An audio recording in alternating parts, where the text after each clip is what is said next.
Satsangatve nisangatvam, nisangatve nirmohatvam, nirmohatve nirchalatvam, nirchalatve jivan mukti.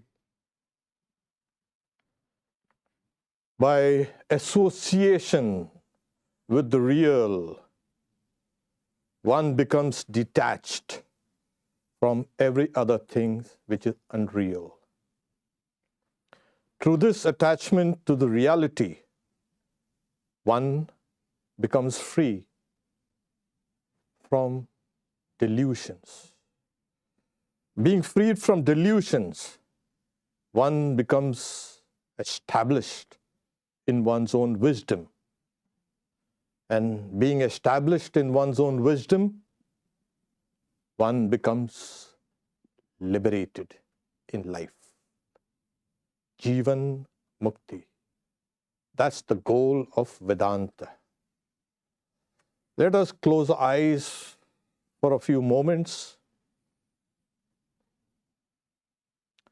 and try to feel that light of Brahman within, which is reflected as consciousness.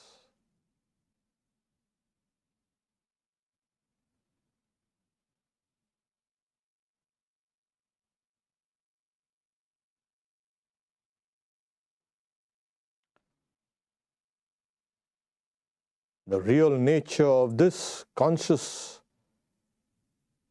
experience that you have right now is immeasurable, incomparable.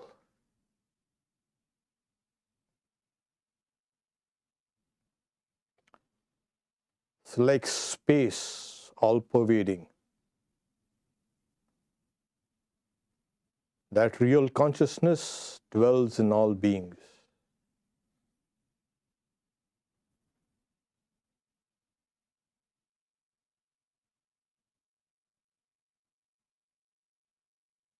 Om, peace, peace, peace.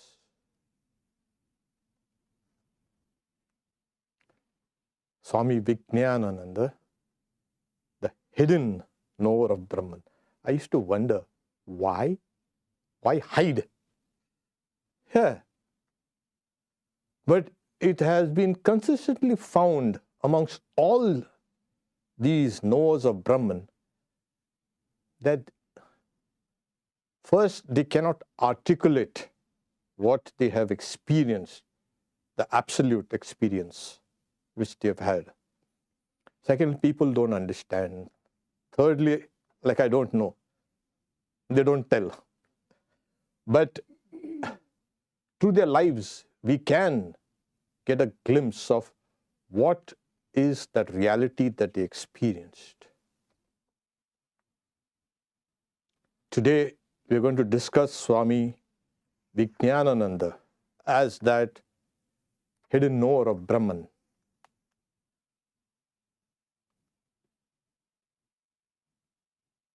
It's his birthday.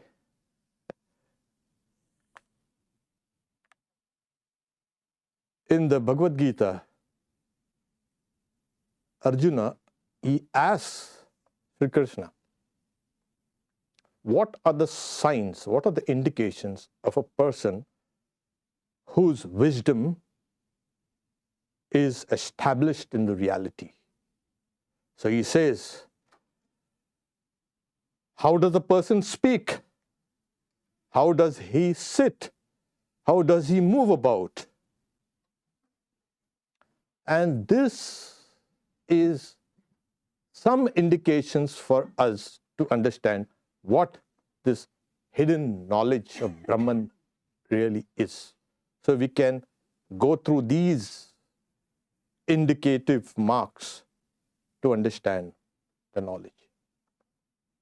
The Bhagavatam says, though wise, he plays like a child. unconcerned about status. Though highly intelligent, he behaves like a fool without a plan. Though learned, he speaks like one mad to avoid popularity. Though established in the truth taught by the Vedas, he roams about like cattle with absolute unconcern for all established codes of conduct. Here, so this contradictory, you can say things that are there. Contradictory for us. We are seeing things from the outside, but what a person really is inside, we don't know. And it's not only for the knower of Brahman, it's also for all of us. All of us, we have a side of us, the inner world, which is not accessible to anyone around. No one can. Because first thing, a person is not completely defined by the person's knowledge and skills and the wisdom the person has. That knowledge and wisdom and skills or whatever talents are greater than the person. So this is one indication. And we will see how he does behave like that. Sometimes he used to walk in the streets of northern India called Prayagraj, formerly Allahabad. And he was very peculiar. He used to wear a cap that covered his ears, and he used to wear 5 or 6 shirts and coats, and his trousers were like, halfway down his knees, and long stockings and worn out shoes, and he had glasses, and he was bulky, and he used to walk, and people used to look at him and laugh. And some used to get astounded. What are you looking at? Yeah, I'm a monkey. I'm a monkey. I'm Rama's monkey. So he used to, just to keep people away. That's one of the. So Swami Brahmananda says, Vijnanananda, he is a hidden knower of Brahman. I never cooked this title up. So Swami Brahmananda. And further he says, Hari Prasanna, that's his pre-monastic name, has come to Belur Math. Have you met him? Please go and pay your obeisance to him. He is a knower of Brahman, and having attained that supreme state of beatitude, he is calm and silent. It is difficult to recognize him. He generally eludes people. So Swami Brahmananda should know, because he himself was a knower of Brahman. Okay. So before we can go into Swami Vijnanananda's brief life, I'd like to point out what this Brahman is. Because this word has become so current, it should be, and I'm happy that it is. But there are a lot of misconceptions about it. That is the reality. It is called Sat and Chit and Ananda. Existence, consciousness, bliss. These are not 3 qualities, not 3 separate entities. It is one. Existence is consciousness and is bliss. So people search for bliss. Search it in your own consciousness. And when you are conscious, you feel, yes, I exist. So in the absolute sense, this is Brahman. So it is the only reality. This is what Advaita Vedanta posits. You cannot have 2 realities, this world and Brahman. If Brahman is real, it has to be one. And it goes beyond the category of 1 and 2 also. So they say there's only one reality. Because if you have 2 realities, the realities have to be infinite. And if there are 2 infinite realities, it's a contradiction in terms. So one will have to go. And the sages of the Vedanta, they made that bold assertions. Yeah, the real one stays, the other guy goes. So the entire world that is visible to us, experienced by us, it has been dismissed. The problem is, for us, that is dismissed from our consciousness. This is apparently real. So in Brahman, there is no time or space or causation. There is no creation. There is nothing. And we will see how it's not just a theory, because Vedanta was experienced first and then philosophical next. So Swami Vijnanananda experiences this. In one place, he has gone to Sarnath. Sarnath is the place where Bhagavan Buddha gave his first sermon, that the place where he revolved the wheel of Dharma, Dharma Chakra Parvartana.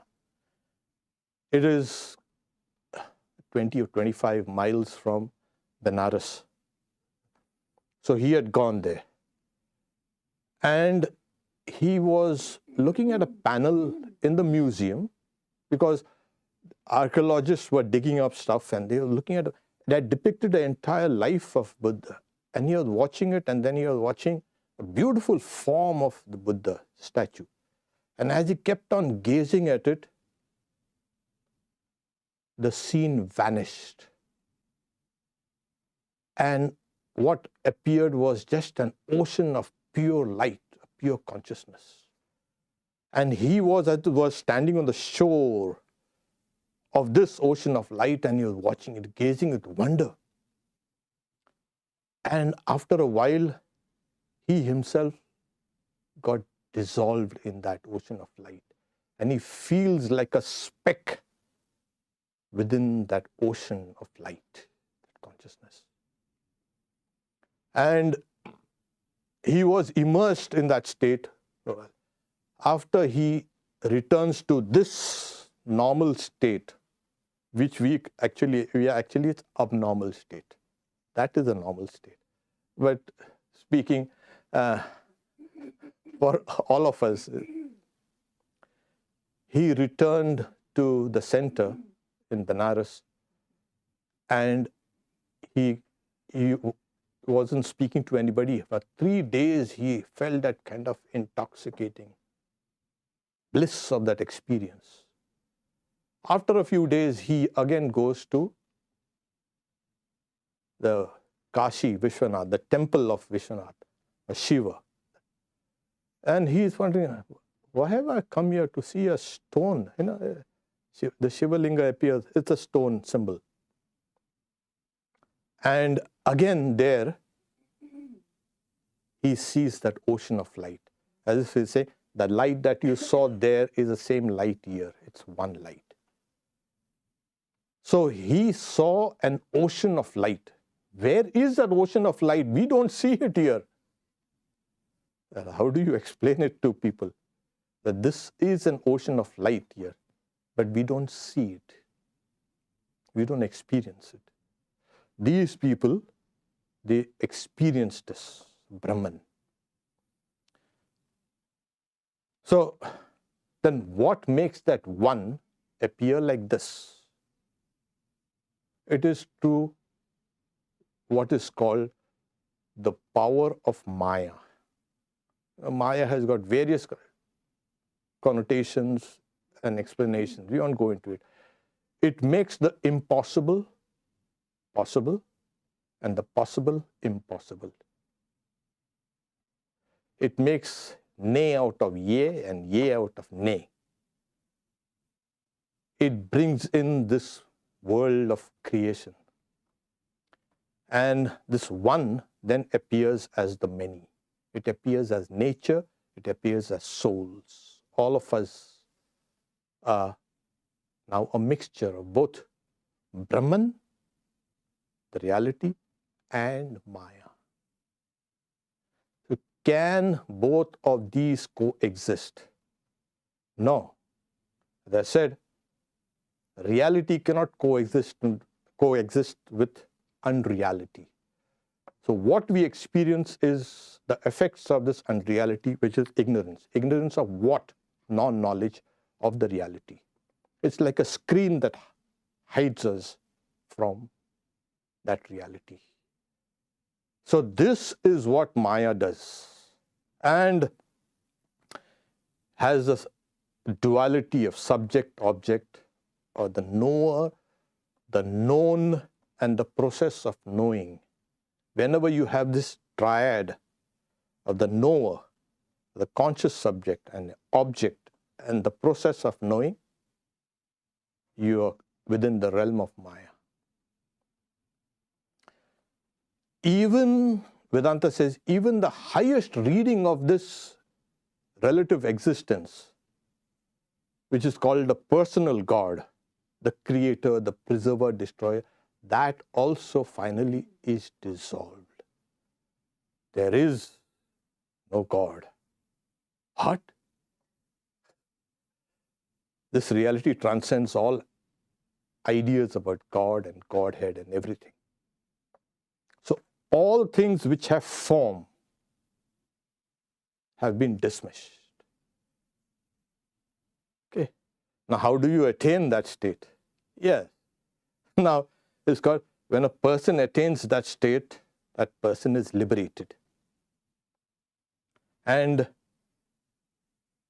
he or she pierces to this veil of Maya and gets a glimpse into that reality.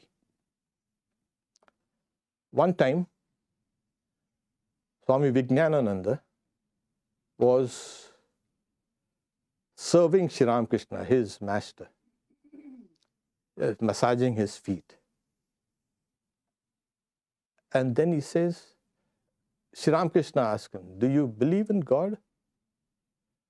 Sorry, Vijnanananda asked him, is God with form or without form?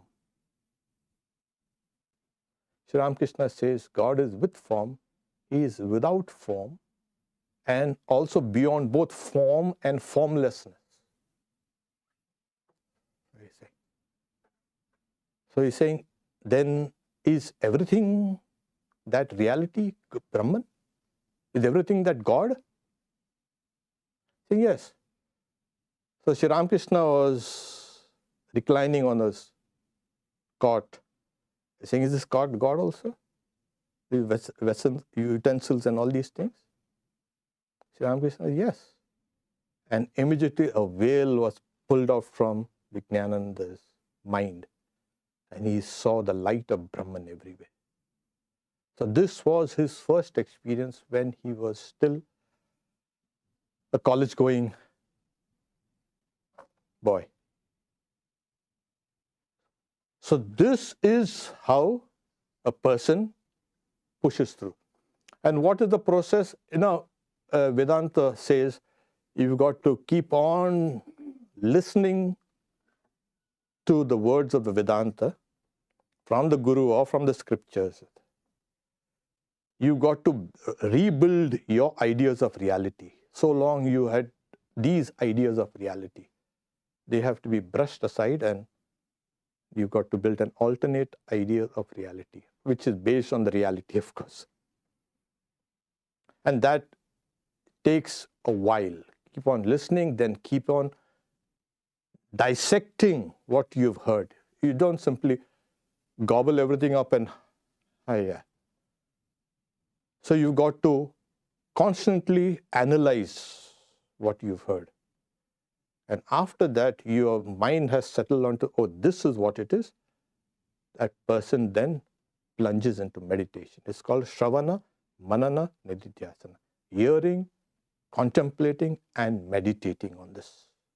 It's not an ordinary meditation in the sense of subject-object. No, you meditate on your own light of consciousness within.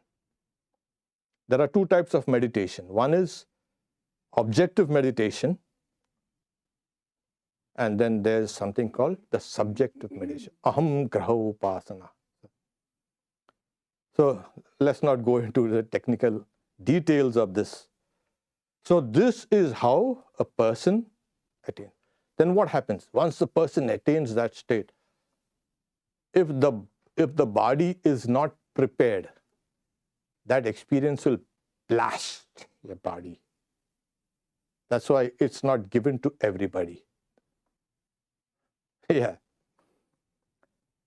Because the impact is so strong, saying either it will wither and fall away like a dry leaf, or in case that body and mind has a special mission or a purpose, it will come down and behave like us. But the division between transcendental and this phenomenal world has disappeared. That person sees light of Brahman everywhere. So for us, we have this, oh, this is a mind, and this is a subconscious mind, and this is the unconscious mind, and this is the so many superconscious mind. All those divisions have all gone away. The person now attains something called divine eyes. In the Bhagavad Gita, Sri Krishna tells Arjuna, Arjuna wanted to see the real form of Krishna. Saying, you cannot see it with these eyes. I'm going to give you divine eyes. And then Arjuna, there's a whole chapter dedicated to that. Vishwarupa Darshana. He sees the universal form of God. And he was so frightened. No, I don't want to see it. I want to see that benevolent form, that beautiful form of yours. So even Arjuna was not ready. So this is how the reality is experienced. So Swami Vijnanananda is saying, this person who does attain that state, he or she feels that this whole world is just like a kind of shadow. All the past karma and everything is burnt off and everything is over for this. The person lives in bliss, constant bliss. So when he was young, Swami Vijnanananda, during one of his visits to Sri Ramakrishna, his first visit, however, he saw Sri Ramakrishna when he was 7 years old in a neighbor's house. Sri Ramakrishna had come to that place and he saw him and he came away. The second time also, when he was a little grown up, he saw Sri Ramakrishna and he's saying, I saw him full of bliss. And his smile was so beautiful. And another thing he saw, he's saying his entire spinal column appeared like a thick rope. And the energy that was flowing from the base of his spine to the head was coursing up and down, and it was so apparent that this energy is taking him up to the state which he saw him in Samadhi. And he was so impressed. And in that meeting, he saw a young man who was singing, that happened to be Swami Vivekananda. And another young man who was holding Sri Ramakrishna, so he may not fall, that later became Swami Premananda, Baburam Maharaj. So here it was. These guys all kind of converging towards. And he, in one of his visits, he was sitting down and he felt Sri Ramakrishna's room vibrating with bliss. Today when we go there, we see, okay, this is Sri Ramakrishna. When he went there, that energy was so tremendous. He think the whole place was vibrating with bliss.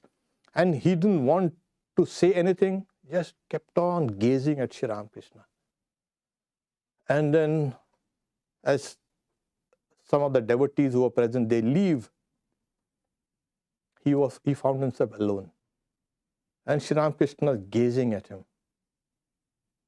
And then Sri Ramakrishna says, can you wrestle?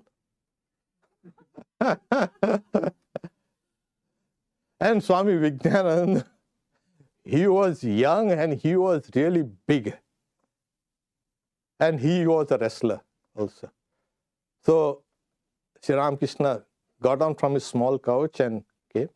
And Vijnanananda also stood up and they grappled together. They held their forearms. And he's saying, Sri Ramakrishna was so small and thin and then.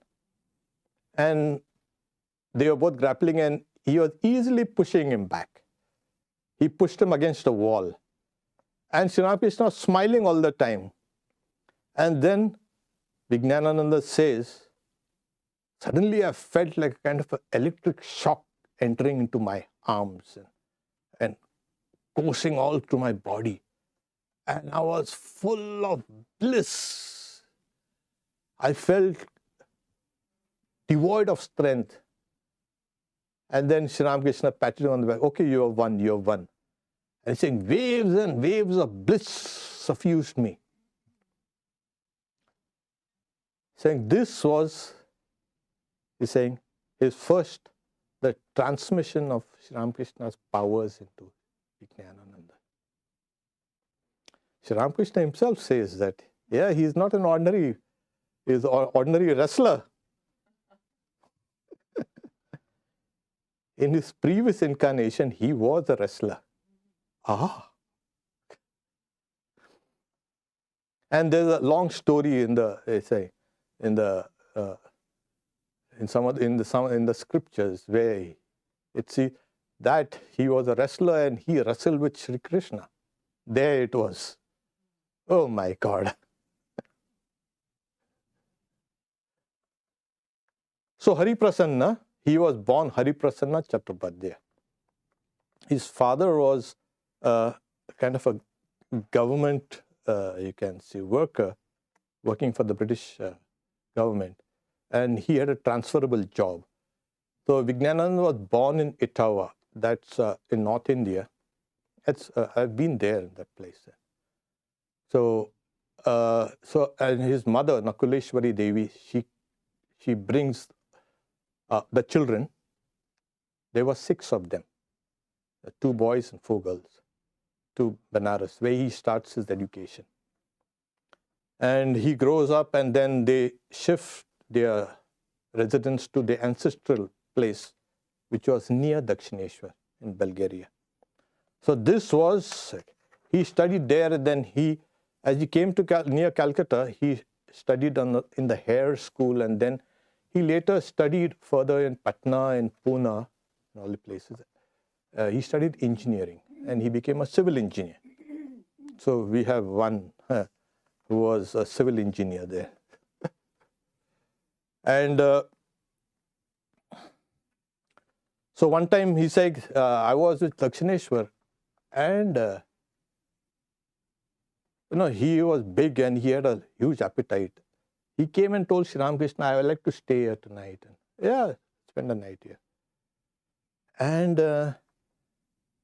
so dinner was served and the quantity, he was so kind of disillusioned with the quantity of food. Sri Ramakrishna himself eat like a little bird, the quantity was very less. I've got to starve myself today. And then Sri Ramakrishna understood. So he tells Holy Mother to send some food from the concert tower where she was staying. So she sends some flattened, can say, bread chapatis and some other things, curry. And even that was not sufficient. You say, today I'm hungry. And he spent the night and he saw Sri Ramakrishna the entire night awake, singing, meditating, dancing, and all these things, calling mother, mother, mother. And he was very impressed also. And at the same time, he was confused also. In the morning, he was like a normal person there with heightened spiritual moods had tapered off. It used to become dominant in the evenings, late evenings, last the whole night. So he hardly slept, Sri Ramakrishna. Okay. And then one of these days, he says, he had come after a long time to Sri Ramakrishna, saying, why haven't you come here? Well, I don't feel like coming here. What do you mean, don't feel like coming here? Besides, I'm not being able to meditate. So Sri Ramakrishna was, what? You can't meditate? Come here. And he pull out your tongue. And then he wrote something, Sri Ramakrishna wrote something on his tongue, a kind of some drawing. He's saying, go and meditate now. And he goes towards the Panchavati. By the time he's taken a few steps, he's already feeling that intoxication, spiritual intoxication, okay? He somehow stumbles his way to the grove of 5 trees, Panchavati, that's the grove of 5 trees. He sits down and plunges into meditation. His meditation becomes extremely deep. How long he sat there, you don't know. But when he came to, he saw Sri Ramakrishna rubbing his body and bringing his mind down. How was the meditation? It was really good. From now on, you will always have good meditation. There. If you have a guru like that, what's the problem? Yeah. And what did you experience? And he told him his experience. And he said, okay, good. You come now and then. And this was how he trained this Vijnanananda. So, he was, as I say, he passed his civil engineering exams and he got a job and he was working. In the meantime, Sri Ramakrishna had passed away. While he was working as a civil engineer, he saw Sri Ramakrishna in a vision. I say, what happened? And then the next day he heard, it was in the newspaper saying, Sri Ramakrishna has passed away. So there he knew. Now he never joined a monastery right away, because the other brother disciples of his were itinerant and moving around, and he used to send his, you can say, monthly contributions to the monastery, because Subodhananda, he says that, we are in dire straits, there's no money to run the monastery. So he used to contribute. And then Swami Vivekananda met him and told him, what are you doing? Enough of this work, civil engineering work and all that. Come away. And he did leave the job and come. And he joined a monastery. And then he's saying, you take your monastic vows directly from Sri Ramakrishna, like we did. So he goes and takes. So in all probability, Swami Vivekananda gave him the name Vijnanananda, one who has the special knowledge. Knowledge not of this, knowledge of the reality. So one time he asked him, does Sri Ramakrishna accept whatever we offer as food? Swamiji says, oh yeah, a ray of light comes out from his third eye, touches everything, and if you want, I'll show it to you. No, it's okay. I'll take your word for it. Earlier, Sri Ramakrishna had told him when he was alive, saying, you see, I dwell in my picture. Okay? Keep me always in your mind. And that was, and he maintained that all his life. Sri Ramakrishna dwells in his picture. When he resigned and he came, and then a new land was purchased in what is called Belur Math, the monastery, Belur Monastery. So he was given the task of reconstructing some of the old structures. And he drew in the estimates, got the materials, started rebuilding things. So the old monastery in Belur Math is his handiwork. And he was really good. So he also built the embankment, the old embankment. Now what you see is it's an added embankment to the old. So he did that, and after this work was over, Swamiji says, you go to Prayagraj, then Allahabad, and start a center out there. That also is Brahman, don't worry.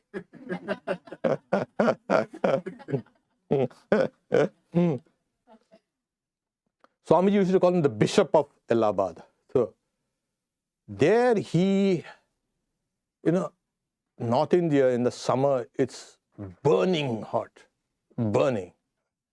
He lived there in a small place called Brahmavadan Club. He used to cook his own meals, do all the household dishes, and he hardly spoke to anybody else. Throughout the day, he was either doing japa or meditation or studies. He studied the Vedanta literature thoroughly under these great Pandits who were there. And in the evening, he used to give a class on the Gita and sit down and answer the question. Most of the time, he was quiet, but he was always in that blissful state. So one time, and since he was a civil engineer, he was called to oversee a construction work of a monastery at monks' quarters, possibly. Yeah, in monks' quarters at Benares, Varanasi.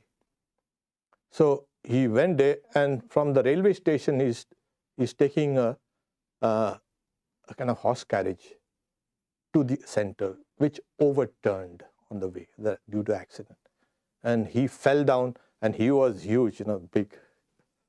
Fell down, and his leg got crushed under the wheel. He was extricated, and then he found he had fever, and body was full of pain, as it were. He came to the center, and then he was feeling feverish in the middle of the night, saying he saw a tall figure, white, and with those, you can say, dreadlocks, and with a beautiful smile. So he recognizes that Shiva himself has come. So he tells Shiva, "Oh, you have come to take me? I'm not going. Not now." Imagine telling that to Shiva. So Shiva smiles and saying, Swami Vijnanananda says, I've got to do my master's work here. I've come here. So Shiva approaches him and embraces him. And he's saying his body was so cold and so soft. And he lost consciousness. And the next morning he woke up. There was no fever. There was no pain. Yeah. He had many visions. They were living in that state, where things would open up immediately. Like one time he had gone to Jagannath Puri, at Puri, and he saw the Lord Jagannath, and Lord Jagannath comes and embraces him. Not the statue, okay, but the Jagannath. Jagannath is Vishnu. He comes saying, oh my God, it's like soft like butter. The embraces. And another time, now what is called Burma, that time was Burma, Myanmar. So he had gone to Pegu. There is a kind of a reclining Buddha there. And he kept on staring at that Buddha. And he saw it was alive, breathing. So for him, whatever objects that appeared gross to us or just physical, they were no longer physical objects for him. They were just condensed pieces of consciousness. So this is how he lived his entire life. And he used to go to bathe in the Ganges. One time he was chanting the name of the hymn to the mother Ganges. It's a beautiful hymn, very ancient hymn. And as he was dipping himself in that, it's a confluence of 3 streams, Ganga, Jamuna and Saraswati. So we see only 2 rivers, but there's a third mythical river, or you can say mystical river. That's a better way. Called a Saraswati. But we don't see the Saraswati. We say it's just confluence of 2. But he saw a goddess emerge from the waters with 3 braids. And he became so overwhelmed with that vision. And she submerged herself there. And then he was chanting, kept on chanting, and he was in that spiritual kind of mood. He wades out of the river and he sees the same goddess, a little girl, with her 3 braids hanging down behind her back and walking. And he's following her. And then she disappears. Okay.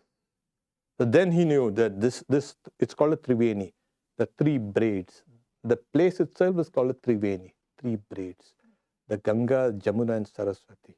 So he had this. Everywhere, I remember once a month I used to go to this place where his old house was. Because I was stationed somewhere nearby, I had to go to that city often. And I used to go and sit down in that room where he used to live and work. He used to translate a lot of books. His first book in Hindi was on Sri Ramakrishna, life of Sri Ramakrishna, life and sayings.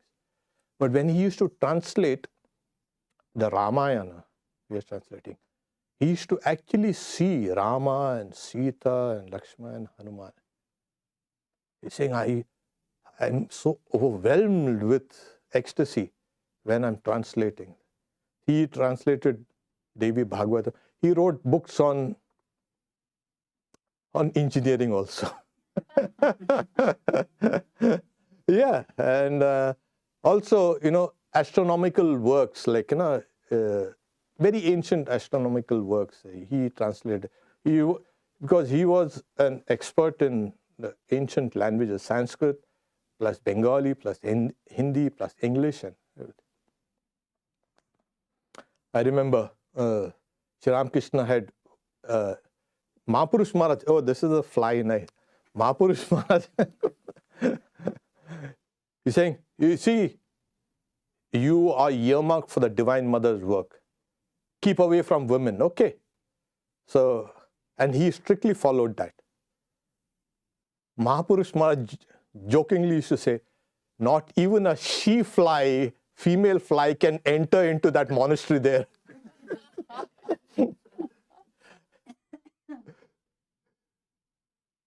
But that was in the beginning.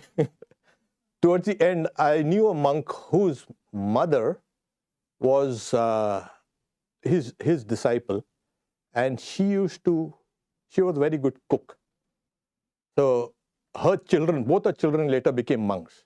So she was Vijnanananda Maharaj's disciple. And so there were 2 American women devotees here who had visited him in India. They wanted to see him. They are the ones who actually donated money for the construction of the Belur Math temple. Yeah, Helen Rubel and Mrs. Worcester. They were disciples of Swami here in Boston. So, and the old barriers of women and everything. So he tells this woman here, the monk's mother, you teach them how to cook and let them cook and I'll eat from their hands. Okay. So it has never happened before. Now suddenly it's changing. And teach them how to wear a sari also. Okay. And they were wearing the sari and they learned to cook Indian food and They used to serve Swami Vijnanananda. So he was silent and withdrawn and away from everything. Once he went to meet Swami Shivananda because he was worried his brother disciple was not well and he had a stroke, Swami Vijnananda. This is something what you can understand. The body will follow its course. You cannot do anything because they are not bothered about it. So Swami Shivananda Mahapurush Maharaj, he had a stroke, and so Vijnan Maharaj was worried about him. Hey. So Sri Ramakrishna is saying, you don't have to worry about him. I'm looking after him, don't worry. So he came to Belur Math to see Swami Shivananda. And Shivananda, he couldn't speak then because of the stroke, and he blesses a knower of Brahman, blesses another knower of Brahman. But in this case, he injected into Swami Vijnanananda his great love and compassion for people. He's saying, from that time on, I felt that I must help the people to realize who the master is and how to come out of suffering. That's the only way to come out of suffering. People try all types of. It's only spirituality that will take you away from suffering. So that's an ancient remedy, and this will be the future remedy and the present remedy and for all times. So I used to go there, and I used to spend my time there, the few hours I had sitting in his room. And there I used to, you really feel some of the old articles he used and everything was there, was exactly there. We used to have sometimes, we used to chant in that room and have classes and all. Still carries that great vibration. You go in and you feel, you suddenly, you don't need to talk. You just sit down and kind of plunge yourself within you. And this whole monastery there is suffused with his presence. And it's not only he was very quiet and this and that, he was very humorous. Some of the things which are very humorous, cannot be told. So in one instance, he had gone to Madras, and even in hot summer, and Madras is hot and hot. So he used to wear all his multiple coats and t-shirts and shirts and coats. So the other monks looking at him and mouth open, and he was peeling them off. He just returned from somewhere, and maybe he's going to bathe or something. And they're looking at him. These guys are sweating it out without even any clothes here, coats and this, wearing all. So what are you looking at? Saying, Sri Ramakrishna says, when you keep on peeling an onion, nothing is left. Saying, and he's laughing, and then he's saying, you see, the Atman has 5 sheets, 5 coverings. Okay. So, and he's taking one coat after the other. But I've got 7 coverings. So you might not see my Atman. Oh. And since he was an engineer, one time, I was asking we were asking my Guru, it was his birthday, I remember. What do you remember of Swami Vijnanananda? He's saying there was a new British battleship that had anchored in Calcutta. And he heard about it. So somebody volunteered, I'll take you tomorrow to have a, because he was an engineer, you see, he wanted to see how things work. And that person comes the next day, but they see that Vijnanananda is absent. They search him. He is the president of the order and he is disappeared. He had become president on the death of Swami Akhandananda. He was one of the last disciples. So, and then they search, where is he? And then you find him sauntering in the late afternoon, sauntering back in the monastery. Where did you go? I went to see that ship. But you are supposed to leave at 10 o'clock. No, I was impatient, you see. Early morning, I was ready and I said, why wait for this person to wait till 10 o'clock? I went to hell. He saw the whole ship and this and that, studied it and came back. So we asked my guru, I said, why you do? Say, anything that appears in the mind of a knower of Brahman has to be instantly, you can say, fructified. In the sense, it has to be instantly made into an action. You cannot have a thought without a corresponding action. So when he used to, we still joke about it. When he had to travel from place to place, suppose his train, he used to travel by train. The train is at 12 noon. The very fact that you have to take this train to Calcutta, that was enough for him. He used to go 5 or 6 hours before the scheduled time and sit down on the platform. Why? Oh, and he used to joke, you don't know. You cannot depend on these machines nowadays. And he used to sit down there and then he used to tell it. So anything that arose in his mind had to be immediately be worked upon. So he was like that. He was still like it. So he was, Swami Akhandananda, he wanted to make him the vice president. He was the trustee. And then he knew he was unwilling. Then Swami Akhandananda wrote to him, you put your signature on this paper with this beautiful pen I will send you. And that is the one thing that he had. He used to collect pens, all the beautiful pens and pen knives and this and that. He used to put it all in his coat pockets. You see, he used to carry it all around. So he's saying, empty words. First send me the pen. So a pen was sent to him, then he signed his name. He became the vice president, and after the passing away of Swami Akhandananda, he became the president there. One of his works, last work, was the building of the Belur Math temple. So when he was you can see, he had just joined a monastery. He had gone along with Swamiji, and Swamiji had given him the basic conceptions of what he wanted. And he had taken him to Rajasthan and seen all those temples, whole grand temples. And he wanted a kind of a replica of these things, a fusion of many styles. North Indian, South Indian, this, that, the Nagara style and the Bengal style, and all the religions all together. So he had drawn the plans, Swamiji had rejected, and finally Swamiji accepted one particular drawing. And he oversaw the construction of this. Mr. Gutier, the architect, was hired, and you can say a construction company started. They built this, and so his attendant was saying, you know,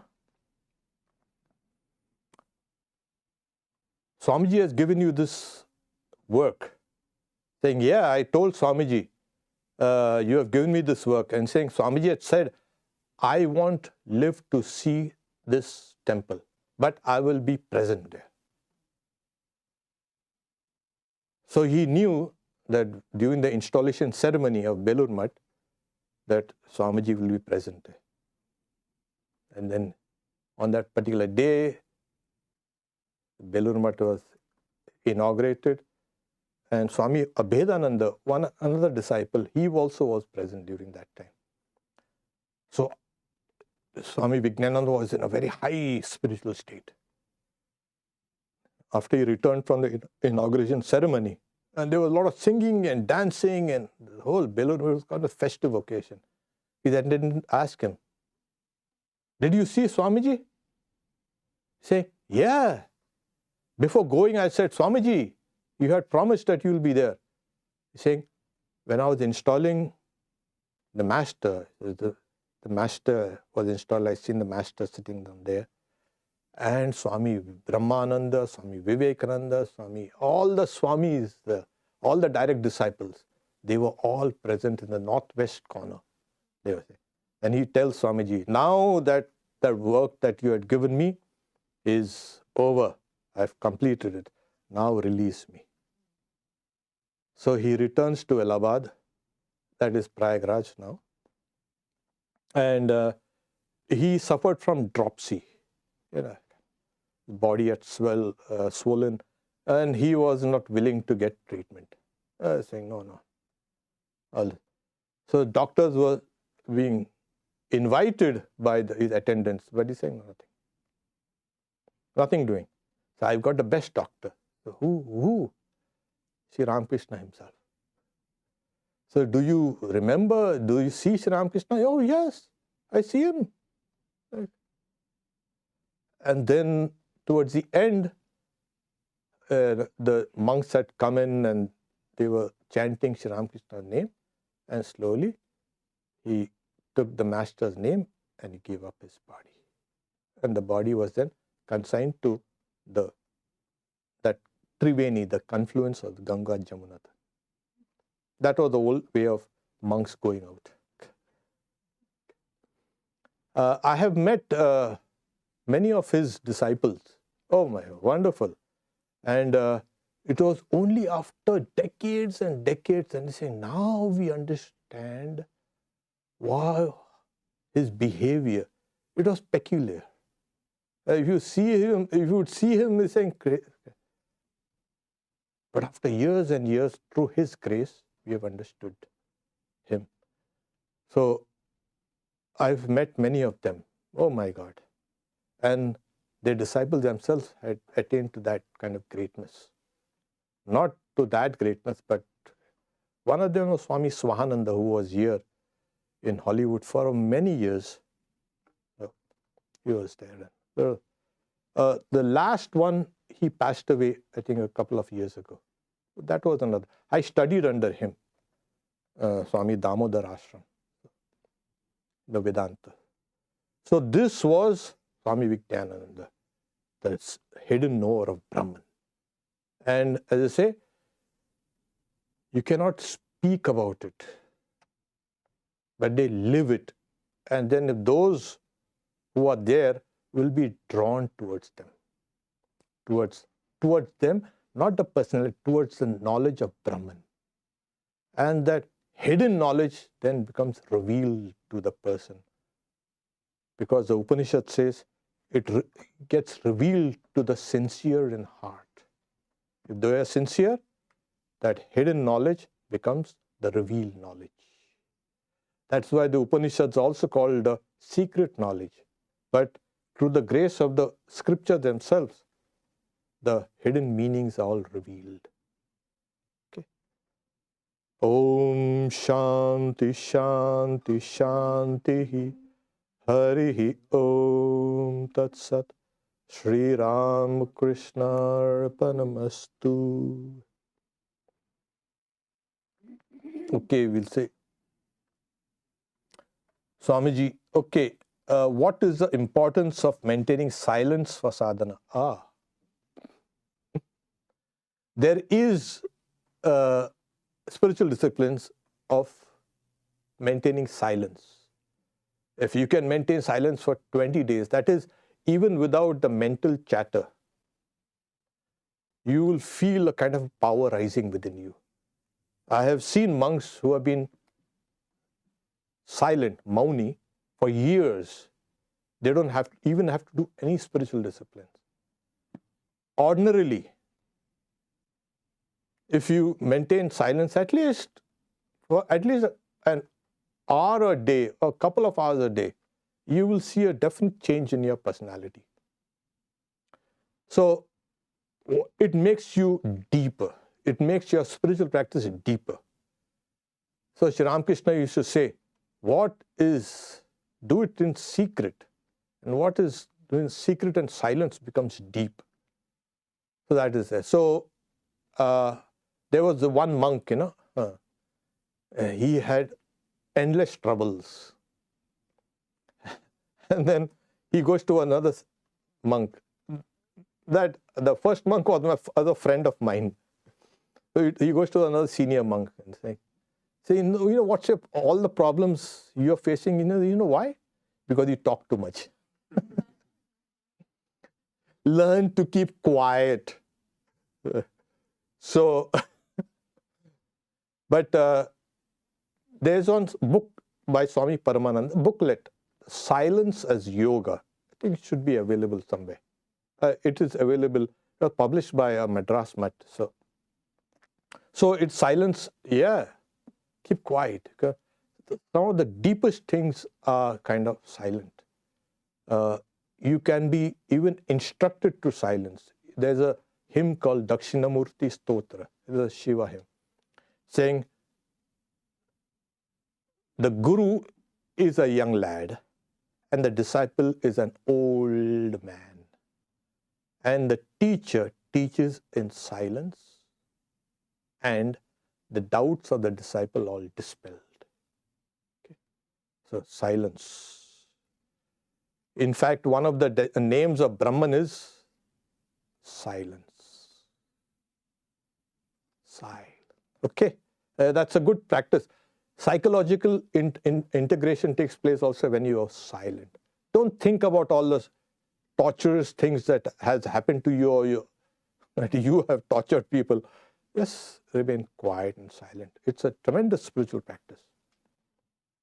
What is the one life lesson to remember from Swami Vijnanananda as a spiritual mantra for us householders? Oh, thank you.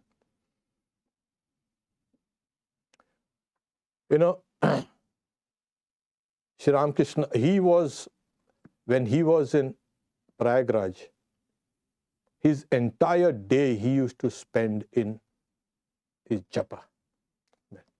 When you are repeating the mantra, think of the associated deity as well as the meaning of the mantra. So do all these three things.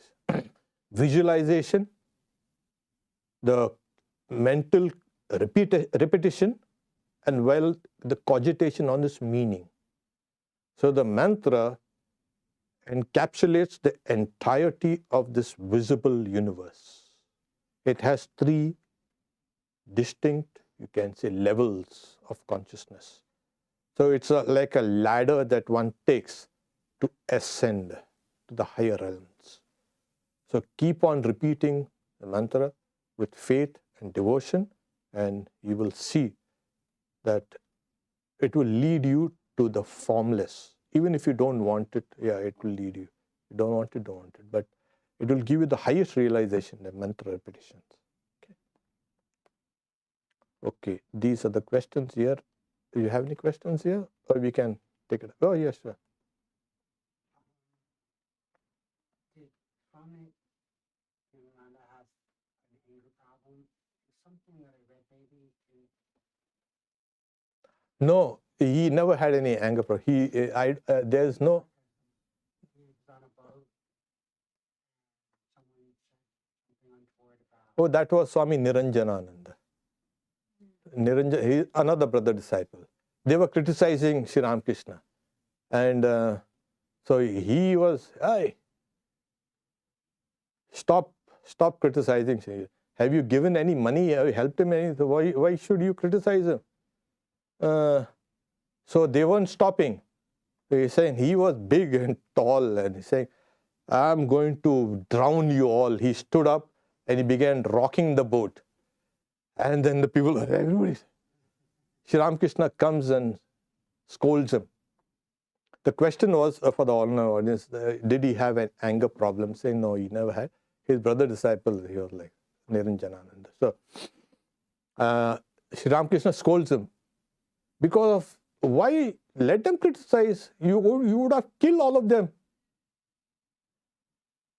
And another disciple, who also was traveling by boat, and some of the other co-passengers were criticizing, that Ramakrishna there at Dakshineshwar in the temple, hypocrite and this and that.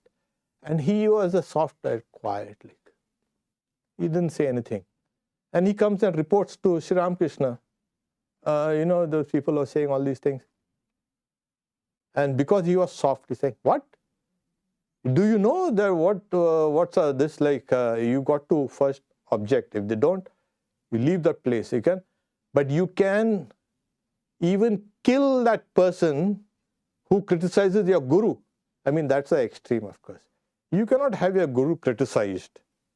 You never said anything. So he was injecting some little kind of valor or courage into the heart of a weak disciple. And for that one who was already valorous, say, oh, tone it down. So he used to teach accordingly. The anger of these people, it's welcome. Oh yeah, we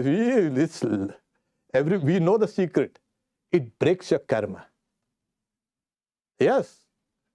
So if you want, amongst us, we have this, belief amongst ourselves. If you want to get your karma nicely smashed, some of the karmas are there.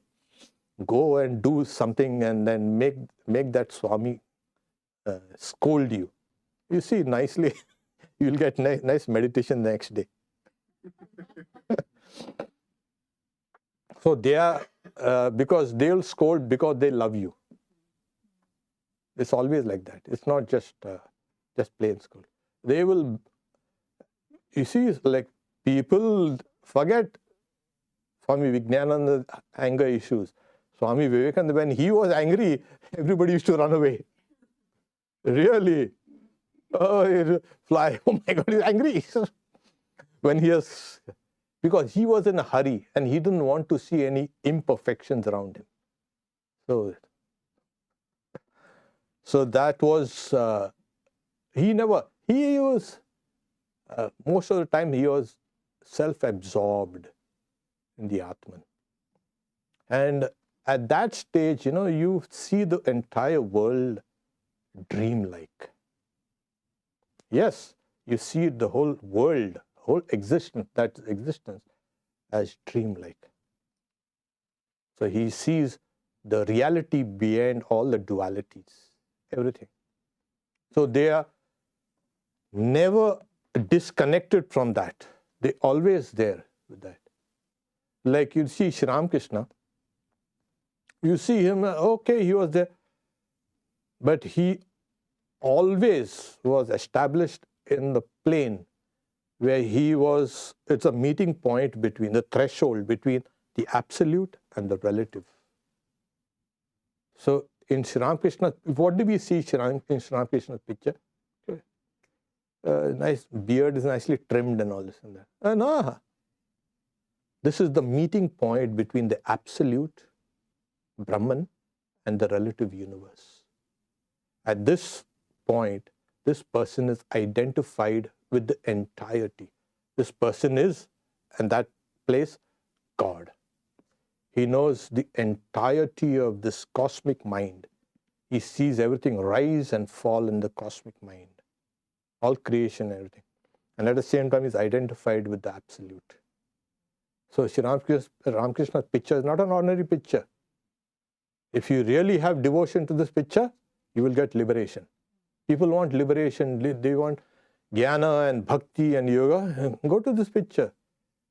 Like he told, Sri Ramakrishna told Vijnanananda, I dwell in this picture. So it's not just dwell as a person, the reality is there within that. So, yeah, when Swami Vivekananda used to scold, even Raja Maharaj used to weep. And not only that, Vijnanananda, he was running away from the monastery to another place. So he's saying, hey, he used to call him patient. Patient, don't, come back, come back. After the scolding, Swamiji said, come back. You don't have to run away. That was that great relationship they had. Yes. Observed the Brahman, but how was he able to do construction work of the building? Yeah, that is The question is, he was absorbed in Brahman. How is he able to do all this, the construction work, etc.? Yeah. Like suppose that fly which was moving around here. Suppose it sits on my nose. I will kind of, it's instinctive. I'll hit it away. Or it sits on my... You do things through past habits. It's like the... Swami Vivekananda gives the example of a wheel, two wheels joined by an axle. So one wheel is the soul. You hold it, it stops, and with the sword of knowledge, cut the axle. That's a pole of karma. But the past momentum is on the other wheel. It will go for some time and then fall off. So what that person does, eats, drinks, sleeps, does all these things according to the past momentum which is already on the body. Since he has studied this civil engineering and all, he could do that. And if he can see the whole thing, yeah, that is one state. There's another state where he will see that everything is that Brahman.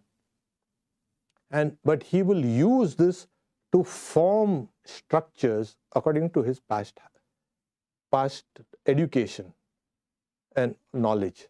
So he can do that. They can do that.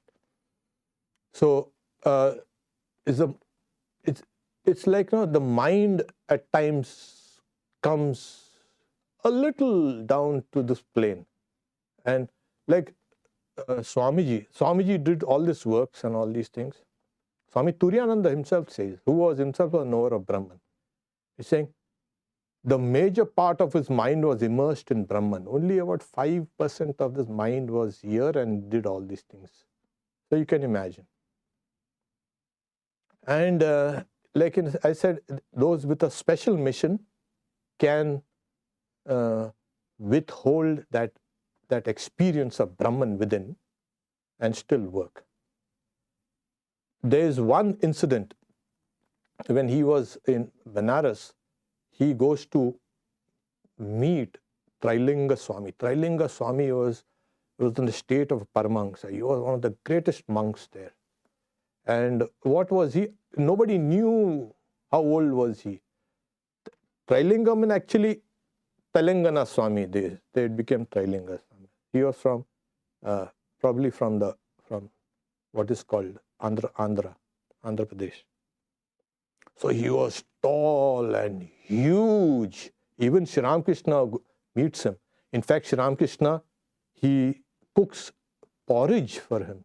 Sri Ramakrishna himself does and feeds this Swami. And the Swami was, with just a loincloth, he used to be lying down on the burning sands of Benares. He used to be in Benares. People used to worship him as the living Shiva. Oh yeah. And for rest, he used to go and sometimes under the river Ganges, used to lie down there. And sometimes he used to pop out and all that. So Swami Vijnanananda goes there. So he's, he was completely sunburned because of that, blazing sun in North India. And he was jet black. People used to see him as jet black, but he was always absorbed in that Brahman. Swami Vijnanananda, when he goes to see him, he sees him as a radiant being. Radiant. His body luminous like gold, shining. Oh yeah. So we have seen these people whose bodies appear like that. Their bodies appear as transformed. They are not ordinary physical bodies anymore. These are some of the things that I should not tell, but then, like Sri Ramakrishna's body, you think Sri Ramakrishna had a body? Yeah, he had a body. Swamiji describes in his Vespers hymn, Chid Ganakhai, that is, a body made of condensed consciousness, not an ordinary body. So their bodies do not become that ordinary bodies. So even once a year in Hollywood, one time Swami Prabhavananda was there, and he was like that speaking, and he had this kind of chadar, and then it slipped down from his arm, and one devotee who was there, she wants to see him. Then she has an interview, and then saying, I saw your entire arm as golden light. So he kept quiet. He told, keep quiet. Don't tell this to anybody. But then she wrote it.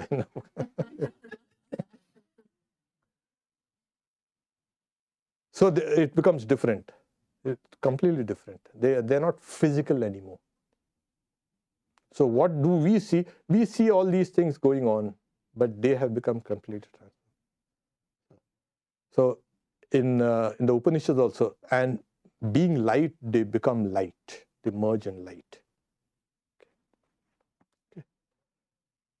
So, Om Shanti Shanti Shanti. Om Tat Sat.